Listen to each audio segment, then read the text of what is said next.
In light of the budgetary shortfalls caused by COVID-19, what are the most effective legislative approaches to expediting economic recovery in the district that you're hoping to represent?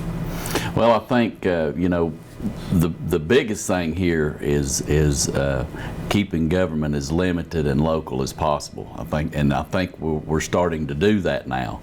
Actually, in East Tennessee, in our district, the COVID-19 hit hard at first, but now we're actually in a recovery mode, and we have to keep that going. I think that's the biggest thing, is to keep it more local, to where our different municipalities and counties can keep business as usual, and I think that will really help it to iron out itself.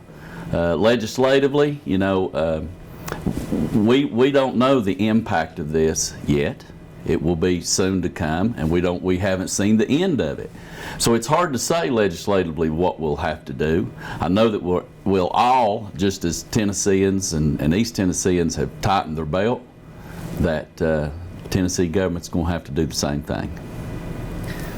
What, as a primary challenger, would you consider could be a successful piece of legislation that you would want to pass to help constituents in your district? There's several different avenues that I would think, but anything to do right now in East Tennessee, I think one of the biggest struggles we have is the drug addiction. So I think that anything to do legislatively with recovery from a drug addiction would be crucial for East Tennessee. It's known to be a problem, and I think that even after the COVID-19 epidemic is unveiled and we see the numbers, I think that you're going to be astonished by the numbers that has happened with the drug addiction and overdoses in the area. So I think that we have to stick more with what is hurting our folks, and I think that the addiction epidemic is truly doing that. What's the most important legislative agenda you can pursue to guarantee all children in your district full access to the best possible education?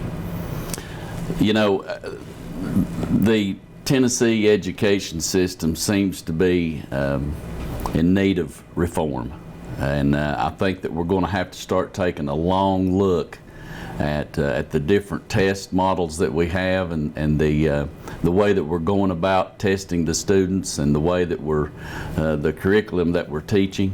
I think it's going to have to be really brought to a table, set down and look at it. Kids are starting out behind K through 3. It's obvious, with only 36% of third graders reading on their grade level. They're getting behind. I think that we have to get teachers' pay up in Tennessee. It's $6,500 less than the national average. That's huge. So there's different avenues that we have to take. We have to get the kids ready. For the kids that decides college is not for them, we have to set up vocational, technical, and agricultural education for those kids to where they're job ready on graduation day. I believe that's very important, especially in our district. Should people wear masks in public places right now? I think that it should be more of a choice. I mean, to me, it's a common sense approach. To me, and I think we've done that. I think that nobody has necessarily set us down. Sometimes when you push people, they don't like that. So, and I don't think we're doing that. I think that if you've got health issues or a little bit older, I'm noticing that those folks are staying at home. They have common sense, and it's time to use that common sense. So I think that maskers is a great thing if you feel like that's what you need and you feel comfortable and you feel like that's what you need. I think that's a great thing. But if not, then I don't have a problem with that. Excuse me. Do you support any extensions of state unemployment benefits beyond the normal amount of weeks, and/or increases in Tennessee's weekly benefit during the economic crisis that's associated with the pandemic? There's been a lot of talk about that, and I think that the coronavirus is running its course, and I think that hopefully we're down the, I know we're in a spike right now, but I do see light at the end of the tunnel. And, we have to get folks back to work. I'm out there every day in the workforce. And right now, with as much government money as folks is getting, it's getting a little hard to get them to come back to work, just to be very frank. And so we have to find a happy medium there and just not give, and give. We have to, I think we have to really look at that very, very hard, because people is getting the opportunities now to come back to work. The governor announced recently he's supporting a law enforcement reform partnership and task force. Do you believe a closer look at Tennessee's law enforcement agencies is warranted? I think that looking at all government agencies is warranted. I very much believe that. I am very much pro-police, okay? I believe that we need them. I think that they do a great job. We have, there's 800,000 policemen in the United States. You're going to have a few of those that are going to be bad. You're going to have some decisions that could have been made that would be different. With that many folks and that kind of folks, what they're dealing with, there's going to be things happen. But I do believe that it is worth sitting down and looking at reforming the police, as far as just some simple guidelines to go by. And keep it simple, but I am 110% behind our police departments.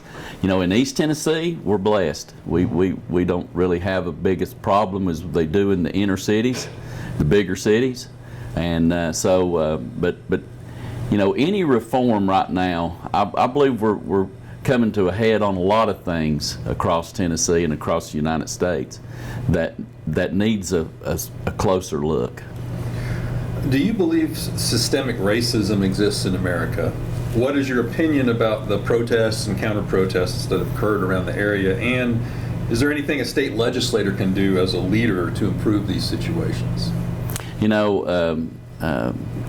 Racism is something that has been prevalent in the United States and in Tennessee for a long time. We can do many things to try to. The government has proven that what they do doesn't work.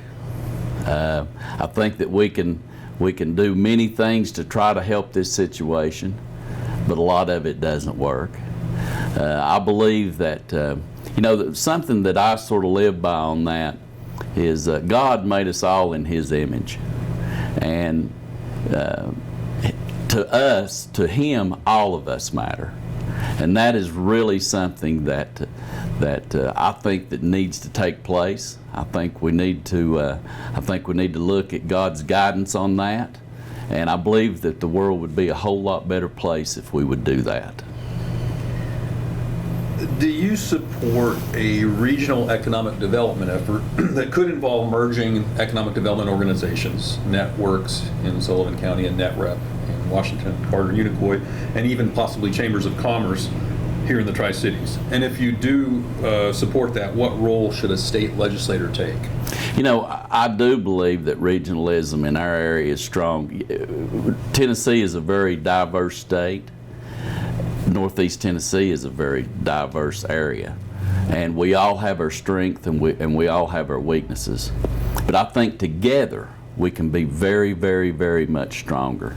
And I would jump at the chance to work with other legislators, especially in Nashville, to try to do all that we can for Northeast Tennessee to become a region. And I think that whenever ultimately we put all of our strengths together, I truly believe that we can be stronger, and it's something that needs to happen. I would work tirelessly at that.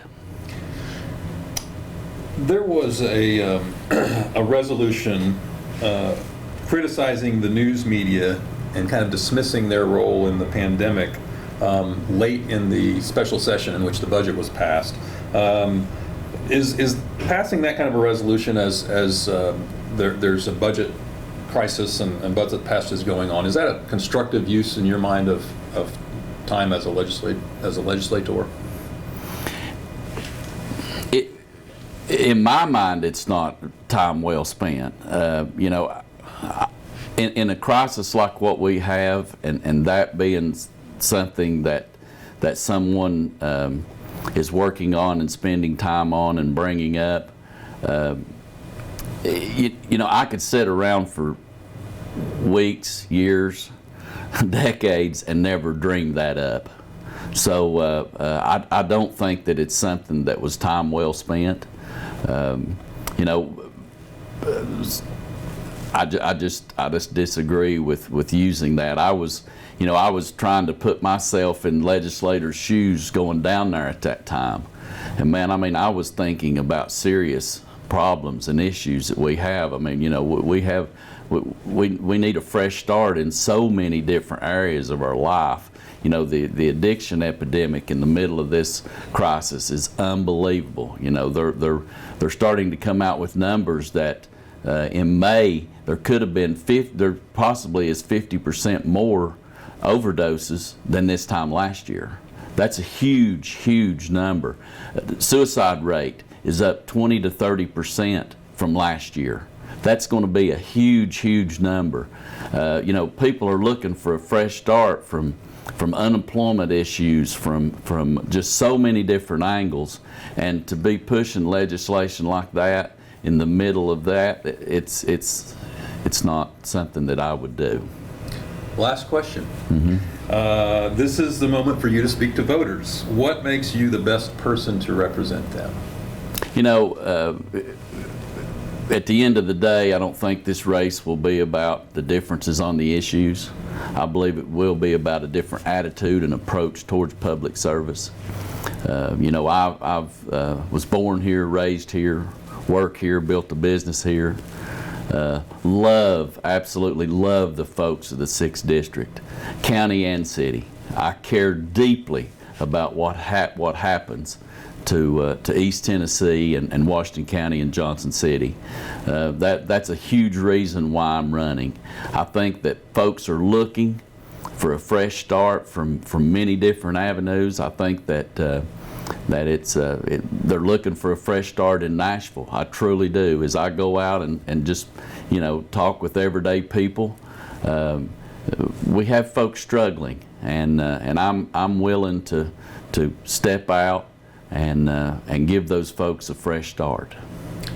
Tim Hicks, thank you for coming and visiting with us this morning. I hope you have a great rest of your day. Thank you very much. Appreciate you.